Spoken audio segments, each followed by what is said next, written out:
सो अब हम हमारा अगला टॉपिक चालू करते हैं, लाइक ऑपरेटर्स। लाइक ऑपरेटर्स किस लिए इस्तेमाल होते हैं? अगर आप मान लो यहाँ पर ये नाम दिख रहा है प्रथम, या फिर मान लो शुभम नाम दिख रहा है, तो आपको सिर्फ नाम में, उसके नाम में सिर्फ यही मालूम है कि स्टार्टिंग लेटर यस SHU है, और उसके बाद का आपको स्पेलिंग मालूम नहीं है, या फिर आपको एंडिंग लेटर मालूम है यम, सो उसके पहले के मालूम नहीं है। सो अगर ये हमें ये पर्टिकुलर पर्सन का ये रिकॉर्ड हमें फाइंड आउट करना है, तो उसके लिए हम लाइक ऑपरेटर्स का इस्तेमाल करते हैं। जैसे कि मान लो ए परसेंट, उसमें A% होता है, परसेंट का मतलब जो जगह का हमें चाहिए उस जगह पे हम परसेंट लगा देते। तो अगर फॉर एग्जांपल के लिए आपको बता देता हूँ कि O% O% O% कब लिखूंगा मैं? जब अगर मुझे ये ओम की वैल्यू या फिर ओमकार की वैल्यू वो मुझे मालूम नहीं है, मतलब ये पूरा जो हम क्या बोलते हैं इसका, ये पूरा स्पेलिंग हमें याद नहीं है, तो हम ओ और उसके बाद का याद नहीं है, इसलिए जो चाहिए हमें पता नहीं है, वो पता करने के लिए उसके लिए परसेंट लगा देते हैं। या फिर हमें अगर लास्ट का, अब यहाँ पर हम देख सकते हैं कि आर, ओमकार के नाम में आर लास्ट में आ रहा है, तो ओ हटा के हमें स्टार्टिंग का नहीं मालूम, तो सिर्फ आर मालूम है, तो परसेंट आर लगा देते। तो उसके लिए सिंटेक्स क्या होता है कि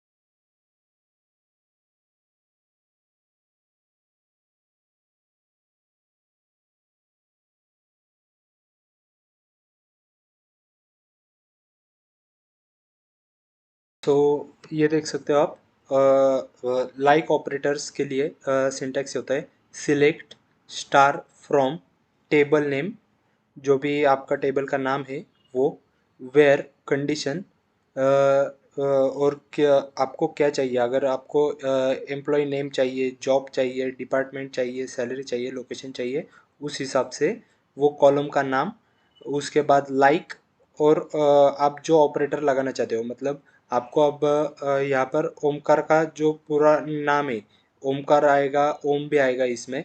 तो हम ये क्वेरी रन करके देखते हैं, एग्जीक्यूट।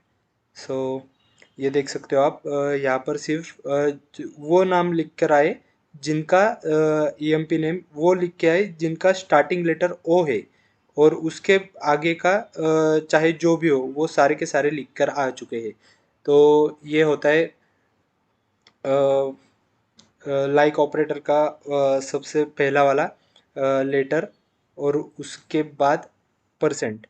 सो ये हो गया हमारा फर्स्ट। उसके बाद हम क्या कर सकते हैं कि परसेंट के बाद भी जो चाहिए वो वैल्यू निकाल सकते हैं।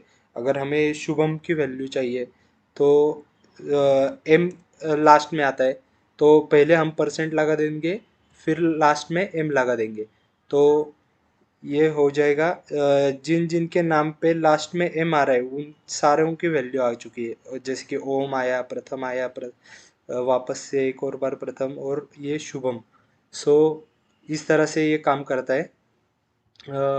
उसके बाद हमारे पास आता है लाइक ऑपरेटर में, मतलब हमें बीच वाली वैल्यू मालूम है। अगर आप मान लो कि अगर बीच वाली वैल्यू चाहिए, जैसे कि ये प्रथम नाम है, तो ATH इतना ही हमें मालूम है। सो ATH, सो अब हमें ये प्रथम का रिकॉर्ड मिल जाएगा। सो ये देख सकते हो आप, ATH हमें इतना ही वैल्यू मालूम है, और स्टार्टिंग का और एंडिंग का मालूम नहीं। सो उसके लिए स्टार्ट में और एंड में 2 बार परसेंट लगा देना है। उसके बाद आता है हम अंडरस्कोर लगा के भी कोई भी मतलब अगर हमें स्टार्टिंग के सिर्फ एक या फिर दो लेटर नहीं मालूम, तो उसके लिए हम क्या कर सकते हैं कि अंडरस्कोर लगा देना है। मतलब अब हम चलते हैं कि ओमकार, ओमकार का स्टार्टिंग का ओ एम नहीं पता, फिर उसके बाद के पता है, और परसेंट। क्या ये रन होगा? तो जी हाँ, बिल्कुल होगा। ये आप देख सकते हो कि मैंने स्टार्टिंग में 2 बार अंडरस्कोर किया, उसकी वैल्यू थी ओ एम, फिर के लिखा और उसके बाद परसेंट लगा दिया। सो ये ओमकार आ गया। सो अगर मैं यहाँ पर एक बार अंडरस्कोर करता हूँ, तो क्या ये वैल्यू मुझे मिल जाएगी? तो नहीं मिल जाएगी। तो ये पूरा का पूरा ब्लैंक आ चुका है। तो क्वेरी तो हमारी सही थी, पर ये ब्लैंक हो चुका है क्योंकि वैसी वैल्यू ही एग्जिस्ट नहीं है, इसलिए। सो ये हो गया अंडरस्कोर वाला। मतलब इससे आप सेकंड लेटर निकाल सकते हो। तो उसी तरह से आप फर्स्ट लेटर भी निकाल मतलब फर्स्ट लेटर भी डाल के बाकी का वैल्यू भी निकाल सकते हो। सो अब हम उसके लिए क्या करेंगे, ओ एम टाइप करेंगे, और उसके बाद अन ओ एम के A R. So 3 bar underscore कर दिया मैंने। सो ये वापस से ओमकार की वैल्यू आ चुकी है। That's it. लाइक ऑपरेटर्स में ज़्यादा कुछ सिखाने के लिए मतलब है, पर इतना भी एडवांस लेवल का नहीं है ये बहुत ही सिंपल होता है।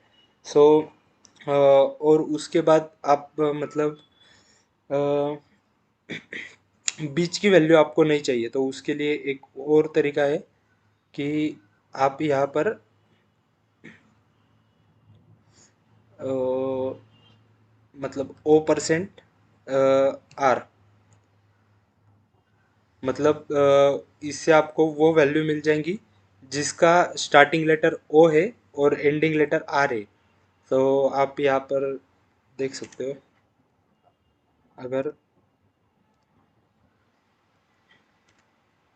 अगर हमें प्रथम की वैल्यू चाहिए, तो उसके लिए क्या करना पड़ेगा, ये starting letter P, ending letter M. So ये आ जाएगी प्रथम की वैल्यू। सो लाइक ऑपरेटर्स में इतना ही था। उसके बाद हम चलते हैं हमारे नेक्स्ट स्टेटमेंट पे, वो है अपडेट। अगर हमें टेबल में कोई भी नाम या फिर कोई भी चीज़ जो भी हमें अपडेट करनी है, उसके लिए हम इसका इस्तेमाल कर दे। टेबल में से कोई भी रिकॉर्ड की वैल्यू अगर चेंज करनी है उसके लिए। सो उसकी भी मैं यहाँ पर क्वेरी लिख देता हूँ।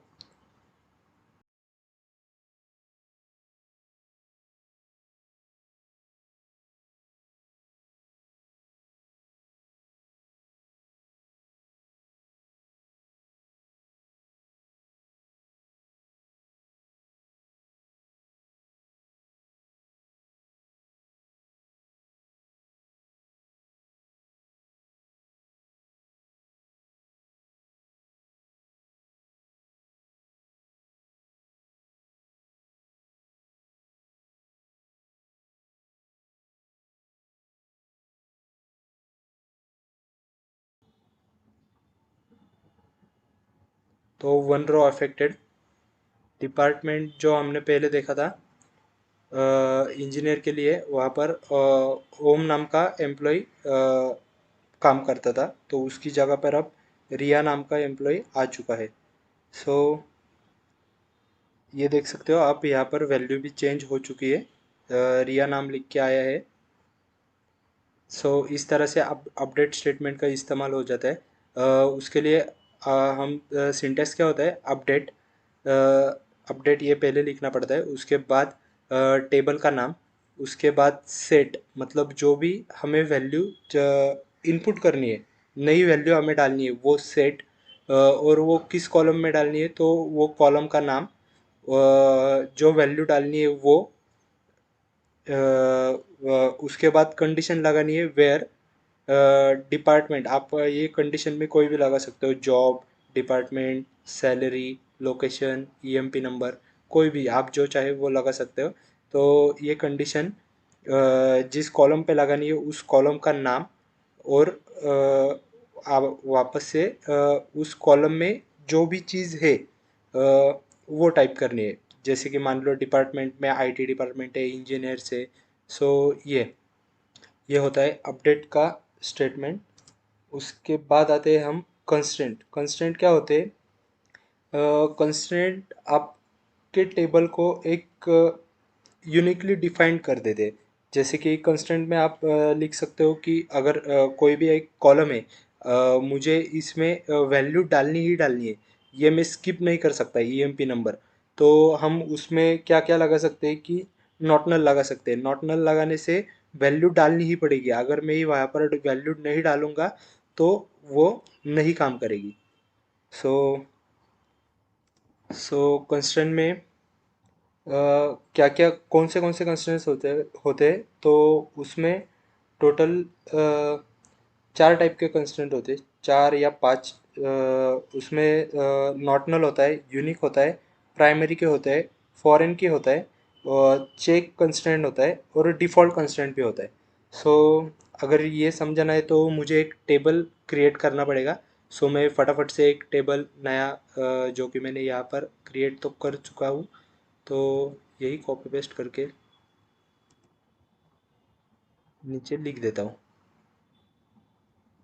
सो आप देख सकते हो, अब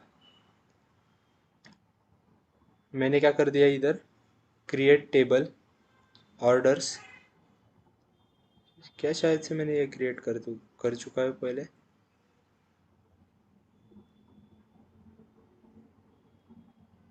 सो नहीं, ये क्रिएट तो नहीं किया अभी तक,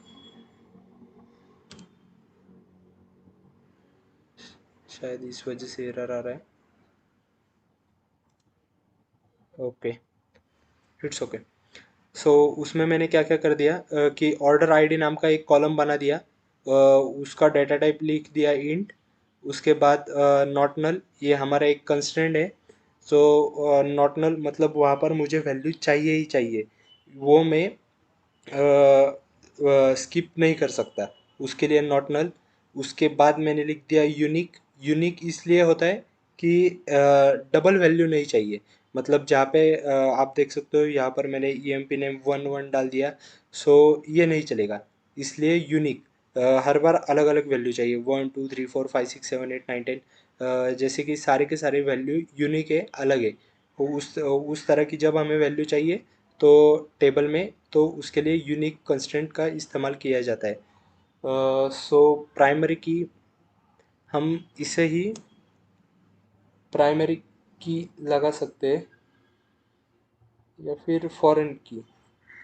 पहले नहीं, प्राइमरी की हम एक प्राइमरी की पहले लगाते हैं, जो कि आपने अगर मान लो कि यहाँ पे ऑर्डर आईडी पे प्राइमरी की लगा दिया, और वही ऑर्डर आईडी का टेबल किसी और मतलब ऑर्डर आईडी का कॉलम किसी और टेबल में इस्तेमाल हो रहा है, तो वो प्राइमरी की वहाँ पर फॉरेन की हो जाएगी। ये समझ में आ गया प्राइमरी की और फॉरेन की का। चेक कंस्टेंट क्या होता है कि चेक कंस्टेंट से, अब मान लो हम यहाँ पर एज का कॉलम लिख देते हैं। सो यहाँ पर मैं एक और कॉलम बढ़ाना चाहूँगा।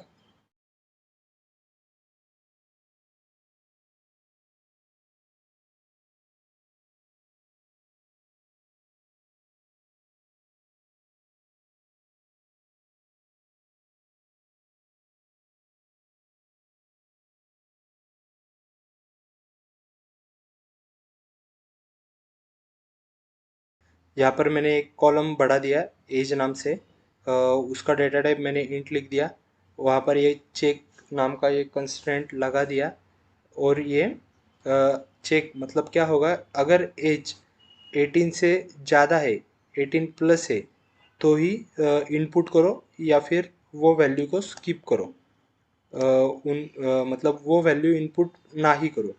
सो यहाँ पर मैंने ये चेक कंस्ट्रेंट लगा दिया। अ, उसके बाद आता है डिफ़ॉल्ट कंस्ट्रेंट। अगर मुझे कोई भी मतलब अगर आपकी कोई कंपनी है जो कि सिर्फ इंडिया में सिर्फ इंडिया में ही है, सो आप यहाँ पर वो कर सकते हो कि एक कंट्री नाम का कॉलम कंट्री नाम का कॉलम बना लो। उसमें डेटा टाइप लिख दो वारकेर। उसके बाद डिफ़ॉल्ट डिफ़ॉल्ट में आ जाएगा आपका इंडिया। जैसे कि मैंने अभी यहाँ पर लोकेशन लिख दिया है कॉलम का नाम, उसका डेटा टाइप लिख दिया वारकेर। उसके डिफ़ॉल्ट कंस्ट्रेंट इस्तेमाल करके यहाँ पर लोकेशन मतलब पुणे आ जाएगा। मुझे ये पुणे वैल्यू जो है वो बार बार डालनी नहीं पड़ेगी उस पर्टिकुलर टेबल में या फिर कॉलम में। सो कमांड कंप्लीटेड सक्सेसफुली। अब हम देख सकते क्या ये टेबल क्रिएट हुआ है। So so select star from order से हम टेबल देख सकते हैं। तो ये देखो टेबल तो क्रिएट हो चुका है। Order ID, customer name, order price, age, location. अब मैं वो सारे के सारे कंस्ट्रेंट जो है उनकी वैल्यूज़ आपको डाल के दिखा देता हूँ कि क्या आ जाती है। तो वैल्यूज़ डालने के लिए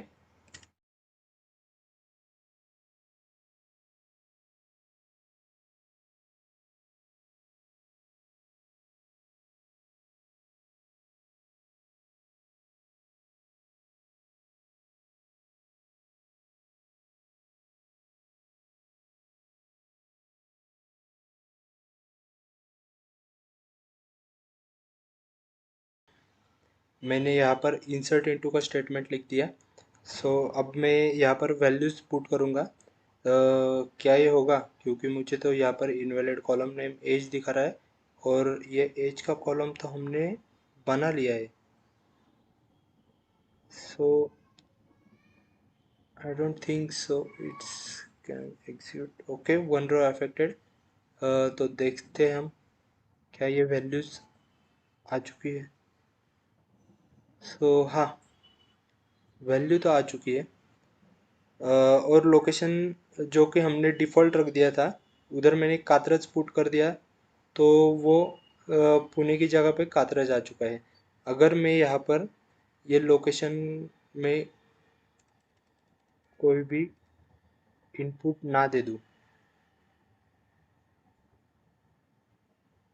और यहाँ से भी ये लोकेशन का कॉलम हटा दूँ, तो क्या ये काम करेगा? और हमने क्या क्या रख दिया, ऑर्डर आईडी जो है हमारा वो हमने नॉट नल और यूनिक रख दिया। सो यूनिक के लिए हमें यहाँ पर एक और वैल्यू पुट करनी होगी जो कि है टू। ओम कर दिया यहाँ पर। सारी की सारी वैल्यू चेंज करके देखते हैं। 6000, ये इसका एज कर दिया हमने 20। सो क्या अब ये एग्जीक्यूट होगा? सो सिंटैक्स एरर। ओके, ये एक और कॉमा जो है वो ज़्यादा लगा दिया था इसलिए आया था। So one row affected. देखते हैं क्या ये वैल्यूज इनपुट हो चुकी है। तो हाँ देखो, ये वैल्यूज इनपुट हो चुकी है जो कि हमने पिछली बार डिफ़ॉल्ट मतलब एज अगर 18 से ज़्यादा है तो ही एज पुट हो जाएगी यहाँ पर। उसके बाद डिफ़ॉल्ट लोकेशन हमने डाल दिया था जो कि पुणे था। Default location Pune. सो यहाँ पर पुणे भी आ चुका है। और ऑर्डर आईडी, अब हम एक काम करते हैं कि हमारा ये भी काम कर रहा है या नहीं। मतलब जो हमने यूनिक यूनिक की लगा दी है तो वो काम कर रही है या नहीं। सो उसके लिए हम ये वैल्यू वापस से टू ही रख देते यहाँ पर। मतलब ऑर्डर आईडी टू ही रख देते। यहाँ पर कस्टमर नेम चेंज करेंगे, शुभम रख देते। थोड़ा सा इसका प्राइस भी कम कर देते हैं और ये एज भी हम 18 से नीचे लिखेंगे। सो ये एज लिख दिया हमने 10। क्या अब ये एंट्री एग्जीक्यूट हो जाएगी? सो नहीं। ये देख सकते हो आप, एरर आ चुका है। स्टेट लाइन 1, लाइन 45, यूनिक की वायलेशन ऑफ यूनिक की कंस्ट्रेंट। मतलब आप यहाँ पर यूनिक की है, उसकी वजह से ये टू जो वैल्यू है वो वापस से इनपुट नहीं कर सकते। सो अब यहाँ पर हम 3 इनपुट करेंगे। तो और एज का कॉलम जो है वहाँ पर 10 ही रख देंगे वैल्यू। सो क्या अब ये एग्जीक्यूट होगा? तो नहीं होगा, क्योंकि चेक कंस्ट्रेंट का वापस से हमें एक एरर आ चुका है। The insert statement confidential, okay. So ये भी देख सकते हो कि चेक स्टेटमेंट की वजह से 18 से नीचे की वैल्यू भी ये नहीं ले रहा। सो यहाँ पर हम 100 कर देते हैं। क्या अब ये एग्जीक्यूट होगा? तो जी हाँ, बिल्कुल एग्जीक्यूट होगा। आप देख सकते हो ये सारी की सारी वैल्यूज़ यहाँ पर आ चुकी है। तो इस तरह से होते हैं कंस्ट्रेंट। आप अब इधर यहाँ पर प्राइमरी की भी लगा सकते हो। पी के लगाने से होगा क्या? नहीं। ओके, प्राइमरी की मतलब जब आप टेबल क्रिएट कर रहे होंगे तो उस वक्त आप यहाँ पर प्राइमरी की ऑर्डर।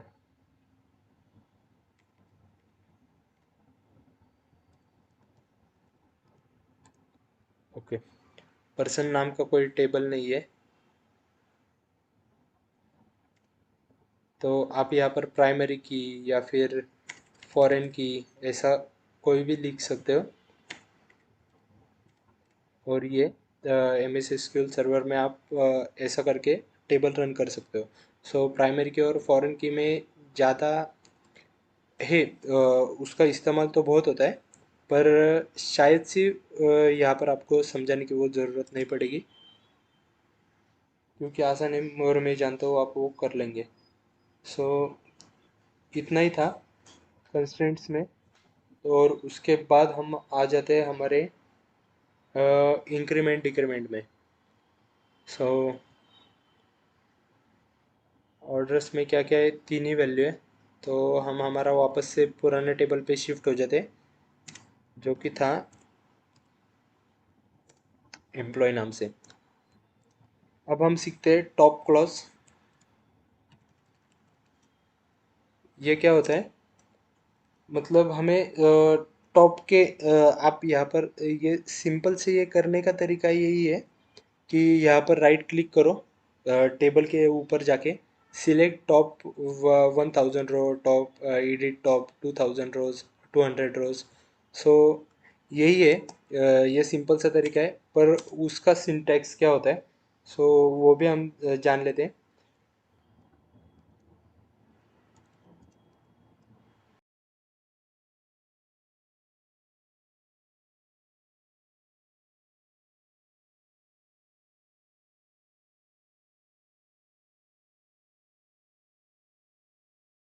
टॉप क्लॉज जो कि मैंने यहाँ पर उसका सिंटैक्स लिख दिया।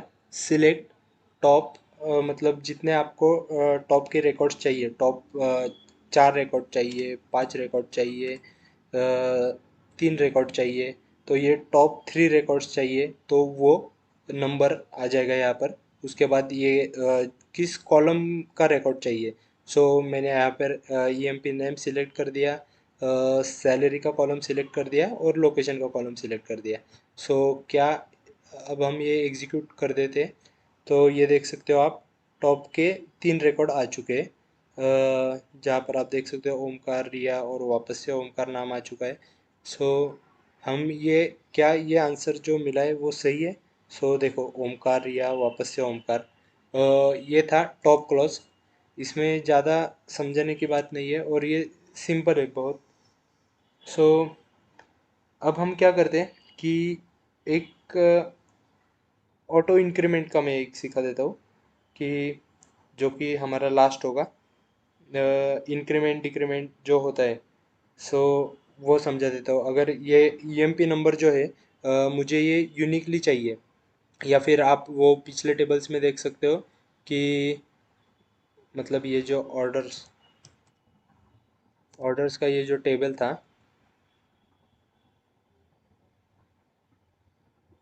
यहाँ पर मुझे ऑर्डर आईडी जो है वो यूनिकली चाहिए, पर मैं हर बार वो टाइप नहीं करना चाहता। सो वो एक के नीचे एक के नीचे एक 1 2 3 4 ऐसा आना चाहिए। सो उसके लिए मुझे क्या करना पड़ेगा? मैं एक काम करता हूँ, आपको नया टेबल ही क्रिएट करके समझा समझा देता हूँ, क्योंकि उससे अच्छे से समझ में आ जाएगा।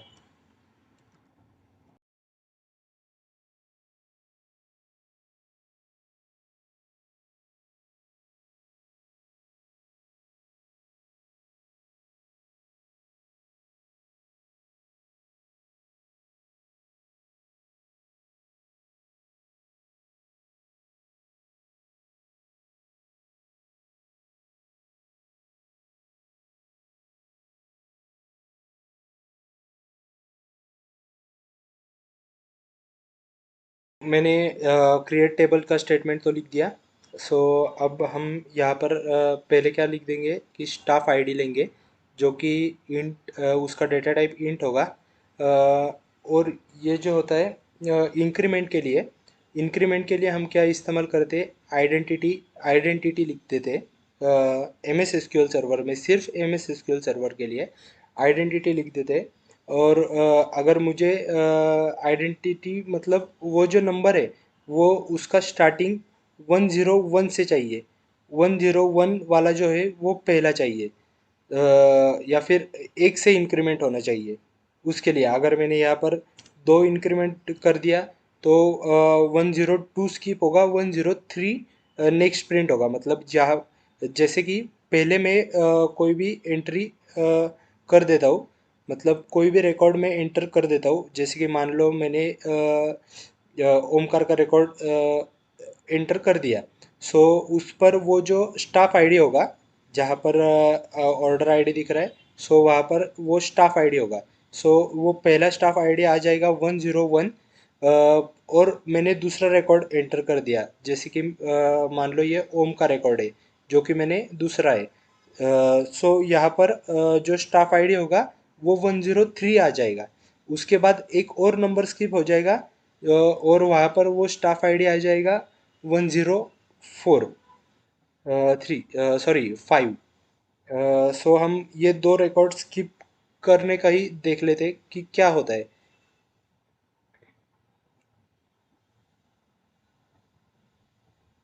सो कमांड कंप्लीटेड सक्सेसफुली। ये टेबल तो क्रिएट हो चुका है, हम ये टेबल पहले देखना चाहते हैं।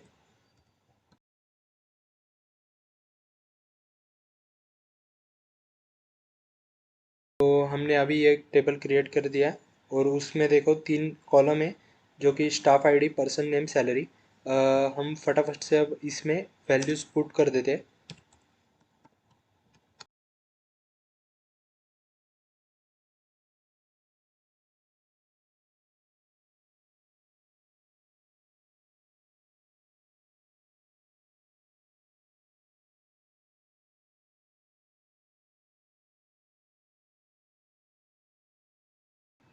हम ये पहले एक वैल्यू इनपुट करके देखते हैं क्या आता है।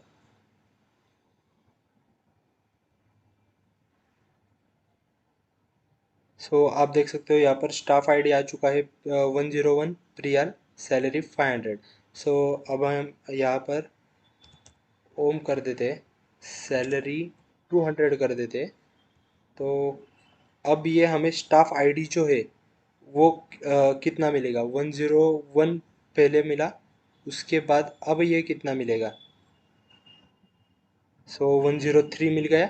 उसने यहाँ पर हमने आइडेंटिटी में मतलब हम यहाँ पर इंक्रीमेंट का फंक्शन यूज़ कर रहे हैं। सो आइडेंटिटी में मैंने यहाँ पर 2 लिख दिया। 2 मतलब वो जो ये है स्टाफ आईडी है वो 2 से इंक्रीमेंट होना चाहिए। मतलब एक 101 जो है वो इनपुट हो चुका, 102 को स्किप करने का, और फिर 103 इनपुट करना है। सो अगर मैंने नेक्स्ट रिकॉर्ड एक और प्रिंट कर दिया तो आप देख सकते हो ये क्या होगा।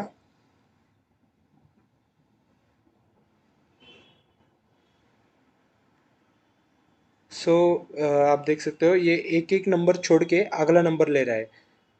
अ, अगर मैंने यहाँ पर 2 की जगह 1 लिख दिया होता तो 101 के बाद यहाँ पर 102 103 इस तरह से ये रिकॉर्ड प्रिंट हो जाते। पर मैंने यहाँ पर 2 लिख दिया था। अगर मैंने ये 5 लिख दिया था तो क्या हो जाएगा कि 101 के बाद जो रिकॉर्ड होगा वो 10 सीधा 105 होगा। सो इस तरह से ये इंक्रीमेंट का फंक्शन काम करता है इन MS SQL server. So please like the video. That's it.